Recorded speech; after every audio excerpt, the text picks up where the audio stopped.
In the morning of February 24th, Russia kicked off a peace enforcement operation in Ukraine. The decision was announced in a televised speech by President Vladimir Putin.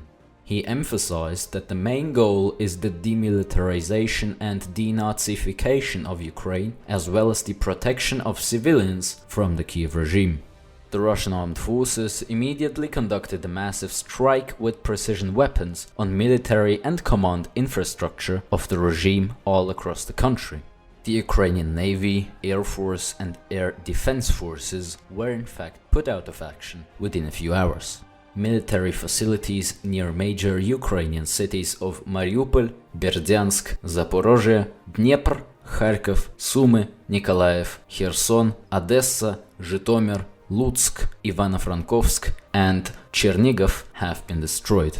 Some military facilities near Kiev, including the 72nd Center for Information and Psychological Operations of the Special Operations Forces, were also hit. The precise strikes on military infrastructure continue. At the same time, the Russians launched the grand phase of the operation, advancing in the south and northeast of the territory controlled by Kiev. The most active actions took place in the Kherson region, where Russian troops took control of the Kakhovka hydroelectric station, and the Kharkov region, where Russian troops have started entering the provincial capital after brief clashes with the Kiev forces. Additionally, Russian troops were spotted near the town of Putivl in the Sumy region.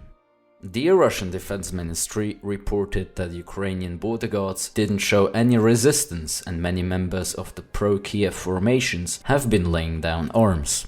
Forces of the Donetsk and Lugansk People's Republics launched their own advance. Such settlements as Shestye, Stanitsa Luganskaya and Lapaskina have now been liberated. Local sources claim that many AFU military formations have been pushed back from their positions. The staff of the 53rd Brigade is hastily withdrawing from the city of Volnovakha. Developments on the ground demonstrate that the command structure of Kiev forces were effectively neutralized, as Ukrainian troops do not demonstrate effective resistance. In these conditions, the Kiev regime has already turned to the strategy of terrorist attacks on civilian infrastructure. According to reports, SBU operatives planted bombs in the Avdiivka coke and chemical plant. The special service probably planned to blow it up, causing an ecological catastrophe in the region, with the goal to blame Russia.